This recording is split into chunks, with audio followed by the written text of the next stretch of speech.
Body of the girl जिसके मुंह में खून था, शरीर में कोई कपड़ा नहीं था, पैर दोनों राइट एंगल में मिला गया। एक पाँव बेड के इस तरफ, एक पाँव बेड के इस तरफ मिला गया। चश्मे को कूटा गया जिसकी वजह से आंखों से खून निकल गया। ला दबाकर मारा गया। इंडिया के कोलकाता शहर में 9 अगस्त 2024 की सुबह एक ऐसी खबर सामने आती है जो पूरे देश को हिलाकर रख देती है। ये खबर थी एक 31 साल की महिला डॉक्टर की, जो कोलकाता के आरजिकर मेडिकल कॉलेज एंड हॉस्पिटल में अपनी ट्रेनिंग कर रही थी। हॉस्पिटल जैसे सुरक्षित माने जाने वाले जगह पर इस महिला डॉक्टर का मर्डर एंड रेप होना काफी चौंकाने वाला था। इस घटना का खुलासा तब हुआ जब डॉक्टर के डेथ बॉडी का पोस्टमार्टम किया गया। इस रिपोर्ट ने लोगों की रूह तक को हिला दिया, क्योंकि यह मामला सिर्फ एक मर्डर का नहीं था, बल्कि इससे कहीं ज्यादा खौफनाक केस था। पोस्टमार्टम रिपोर्ट में खुलासा हुआ कि उस डॉक्टर की हत्या गला घोंटकर की गई थी, इतनी ताकत से कि उनका थायराइड कार्टिलेज तक टूट गया था। इस हत्या के पहले डॉक्टर ने अपनी जान बचाने के लिए कोशिश किया था। इसका सबूत उनके शरीर पर मिले कई निशानों से मिला। सबसे डरावना सच तब सामने आया जब डॉक्टर के प्राइवेट पार्ट्स पर घावों के निशान पाए गए। इससे साफ हुआ कि यह सिर्फ मर्डर का मामला नहीं था, बल्कि ये रेप के बाद किया गया एक खौफनाक हत्याकांड था। हॉस्पिटल के परिसर में इतनी बड़ी घटना हो जाती है और किसी को कान खबर तक नहीं होती। क्या उस रात कुछ ऐसा हुआ था जिसे जानकर आप गुस्से से बौखला जाओगे? क्या वहां कोई और था जिसने इस क्रूर घटना को अंजाम दिया? और अगर था तो आखिर कौन था? इन्हीं सवालों के जवाब खोजते हुए हम आज की इस वीडियो में आपको बताएंगे कि आखिर क्या हुआ था उस रात इस मेडिकल कॉलेज के शांत माने जाने वाले परिसर में। जब आपको सच का सामना होगा तो यकीन मानिए आपके भी रोंगटे खड़े हो जाएंगे। Guys, before starting this video let me tell you कि मैं यहाँ पर उन फीमेल डॉक्टर को श्रुति नाम से रेफर करने वाला हूँ, एंड ये उनका रियल नेम नहीं है, सो कंफ्यूज मत होना। श्रुति एक जूनियर डॉक्टर जो कि कोलकाता के आरजिकर मेडिकल कॉलेज एंड हॉस्पिटल से अपनी डॉक्टर की ट्रेनिंग ले रही थी 8 अगस्त 2024 को। और दिन की तरह श्रुति अपनी नाइट शिफ्ट पर होती है और वह अपनी जॉब कर रही होती है। तभी रात के 11 बजे उन्हें अपनी मदर का फोन आता है, जैसे कि हर दिन आता था, क्योंकि पेरेंट्स को तो अपने बच्चों की चिंता हमेशा होती है। श्रुति की मदर उनसे पूछती है कि क्या तुमने खाना खा लिया और तबीयत वगैरह तो ठीक है तुम्हारी? जिसके रिप्लाई में श्रुति बोलती है कि उनकी तबीयत एकदम ठीक है और वो बस अभी कुछ पेशेंट्स को देखने जा रही है, जिसके बाद वो अपने कलीग्स के साथ बैठकर खाना खाएंगे। अपनी मदर से बात करने के बाद श्रुति पेशेंट्स को देखने राउंड पर निकल जाती है।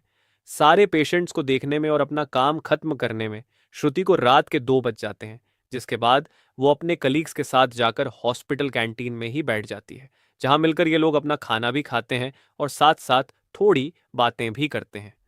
खाना खाते खाते और बात करते हुए रात के 3 बज जाते हैं और इस वक्त श्रुति थोड़ी थकान सी फील कर रही होती है, तो वो अपनी थकान दूर करने के लिए इस हॉस्पिटल के 4th फ्लोर में बने सेमिनार हॉल में जाकर रेस्ट करने लगती है। श्रुति के रेस्ट करते करते सुबह के 7:30 बज जाते हैं, पर वो तब भी इस सेमिनार हॉल से बाहर नहीं आती, जो कि काफ़ी ज़्यादा अनयूजुअल था, क्योंकि श्रुति कभी भी आधे 1 घंटे से ज़्यादा का ब्रेक नहीं लेती थी। हॉस्पिटल का एक वर्कर जो कि सुबह की शिफ्ट स्टार्ट होने से पहले हॉस्पिटल के सारे रूम्स को चेक कर रहा होता है, और वो ऐसे ही सारे रूम्स को चेक करते हुए इस सेमिनार हॉल की तरफ आता है।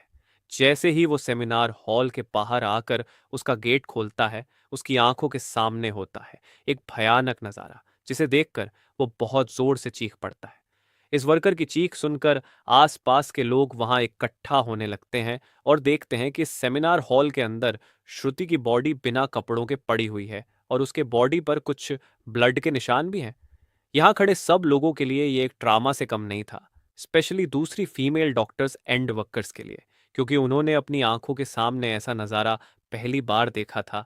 वो भी हॉस्पिटल प्रेमिसेस के अंदर श्रुति की बॉडी को देखकर आसपास खड़े सारे लोग स्ट्रेचर पर लेटते हैं और इमरजेंसी रूम में लेकर जाते हैं ताकि डॉक्टर्स उसकी कुछ हेल्प कर सकें। काफ़ी देर तक डॉक्टर्स के स्ट्रगल करने के बाद भी एट द एंड श्रुति कुछ घंटों के बाद अपना दम तोड़ देती है। हॉस्पिटल में कुछ लोग थे जो कि इस मर्डर एंड रेप केस को एक नॉर्मल केस जैसा दिखाने की कोशिश कर रहे थे, जस्ट बिकॉज कि वो इस हॉस्पिटल का नाम बचा सके। बट जब पोस्टमार्टम रिपोर्ट्स आती हैं तो सब दूध का दूध और पानी का पानी हो जाता है। इन रिपोर्ट से साफ साफ पता चल जाता है कि श्रुति के साथ किसी ने जबरदस्ती गलत हरकत करने की कोशिश करी, और जब वो इस इंसान से अपने आप को बचाने लगी तो उसने उसका गला घूंट दिया, इवन उसे बहुत बुरी तरीके से मारा भी, और फिर उसका रेप भी किया। ये सारे प्रूफ मिलने के बाद ये केस पुलिस को हैंड ओवर कर दिया जाता है। एंड पुलिस वाले इस क्रिमिनल को पकड़ने के लिए लग जाते हैं। सबसे पहले पुलिस उस क्राइम सीन पर ही छानबीन करती है जहां ये सब हुआ था। किस्मत से पुलिस वालों को वहां पर श्रुति के कुछ नेल्स एंड ब्लड सैंपल्स मिलते हैं, और साथ ही एक ब्लूटूथ नेक बैंड। ये केस शायद और भी जल्दी सॉल्व हो जाता अगर उस फ्लोर पर सीसीटीवी कैमरा होते तो, बट बदकिस्मती से इस सेमिनार रूम के अंदर या इसके आसपास कोई सीसीटीवी कैमरा नहीं थे। लेकिन जिस रास्ते से इस फ्लोर पर एंटर करा जाता था वहां पर कुछ सीसीटीवी कैमरा थे। पुलिस वाले इन सीसीटीवी कैमरा में सुबह के 3 बजे से 8 बजे के बीच की रिकॉर्डिंग चेक करते हैं कि इतने टाइम के बीच कितने लोग इस फ्लोर पर आए और गए थे। इन सीसीटीवी फुटेजेस को चेक करने के बाद ये पता चलता है कि टोटल 6 लोग इस फ्लोर पर आए और गए थे। ये पता लगने के बाद पुलिस वाले एक एक करके इन 6 लोगों को पूछताछ के लिए बुलाते हैं कि वो लोग वहां पर उस टाइम क्या कर रहे थे। और इन लोगों को इस बीच यहाँ कुछ भी अजीब दिखा कि नहीं, इन लोगों से पूछताछ के दौरान पुलिस वाले उनके फ़ोन का ब्लूटूथ भी ऑन करके चेक करते हैं कि जो ब्लूटूथ हेडसेट उन्हें मिला था वो इनमें से किसका था। क्योंकि आपको पता होगा ही कि एक बार अगर आप किसी ब्लूटूथ डिवाइस से अपना फ़ोन पेयर करते हो तो अगली बार वो उससे ईजिली कनेक्ट हो जाता है। और फाइनली पुलिस वालों की ये ट्रिक काम भी आती है, क्योंकि ये ब्लूटूथ नेकबैंड इन 6 लोगों में से एक आदमी के फ़ोन से कनेक्ट हो जाता है, जिसका नाम था संजय रॉय, जो कि एक सिविल वॉलंटियर था। सिविल वॉलंटियर वो लोग होते हैं जो कि पुलिस के अंडर काम करते हैं और उनकी हेल्प करते हैं छोटे मोटे कामों को मैनेज करने में। लाइक आपने बहुत सारे फेस्टिवल्स अनऑथराइज्ड पार्किंग या भीड़ भाड़ वाले एरिया में देखा होगा कि कुछ ब्लू कलर की यूनिफॉर्म्स पहनकर ऑफिसर्स खड़े रहते हैं, जिनका काम होता है कि विदाउट एनी रीजन कहीं पर भी ज्यादा क्राउड इकट्ठा ना हो। तो अब पुलिस वालों को अपना पहला कातिल मिल चुका था, जिसके बाद वो संजय रॉय से और गुस्से से पेश आने लगते हैं। बट संजय पुलिस वालों की किसी बात का भी जवाब नहीं दे रहा होता, क्योंकि वो काफी ज्यादा नशे की हालत में था। इस बीच पुलिस वाले संजय का फोन भी चेक करते हैं, जिसमें उन्हें भर भर के पोर्नोग्राफिक कंटेंट मिलता है, जिससे उनका शक यकीन में बदल चुका था कि संजय ही श्रुति के मर्डर का मेन कल्प्रीट है। इसके बाद पुलिस वाले संजय रॉय को और ज्यादा डराने लगते हैं। एंड फाइनली वो डर कर अपना गुनाह कबूल भी कर लेता है कि उसने ही श्रुति को मारा है और उसका रेप किया है। यह पता लगते ही कुछ पुलिस वाले और प्रूफ्स कलेक्ट करने संजय रॉय के घर जाते हैं, जहां पर उन्हें एक शू मिलता है जिसके ऊपर कुछ खून जैसे ही धब्बे थे। तो पुलिस वाले उसका सैंपल कलेक्ट कर लेते हैं।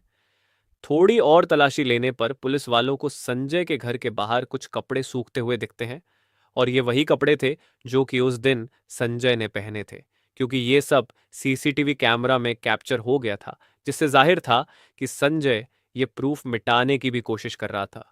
बट जब संजय को पूछताछ के लिए पुलिस स्टेशन में लाया गया था, उस वक्त वो काफी ज्यादा नशे की हालत में था। तो क्या वो ये सब बस इसलिए कर रहा था ताकि उसे कम सजा मिले, जस्ट बिकॉज वो उस वक्त नशे में था? बाद में जब पुलिस वाले उस शू पर लगे ब्लड सैंपल्स को चेक करवाते हैं तो वो भी श्रुति के ब्लड से मैच हो जाता है, which was a solid proof against him. इन सारी रिपोर्ट्स एंड डिटेल्स को एक साथ कंबाइन करके पुलिस वालों को पता चलता है कि उस रात संजय रॉय काफी ज्यादा नशे की हालत में था और वो रात के 11 बजे हॉस्पिटल में एंटर करता है।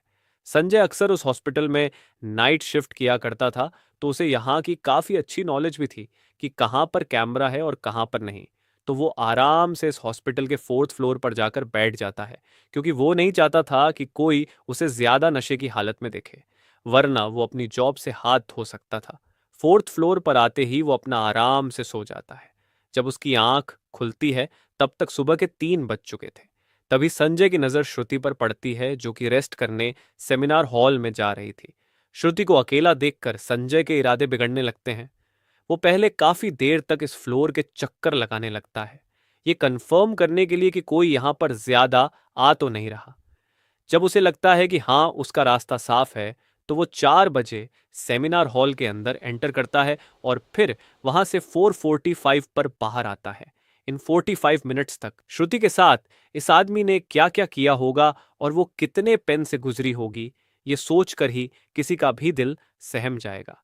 स्पेशली श्रुति के पेरेंट्स, जिन्होंने इतनी उम्मीद से और सेक्रीफाइसेस करके अपनी बच्ची को डॉक्टर बनने भेजा था, एंड श्रुति अपने पेरेंट्स की अकेली बेटी थी, तो उनके लिए तो ये किसी सदमे से कम नहीं होगा।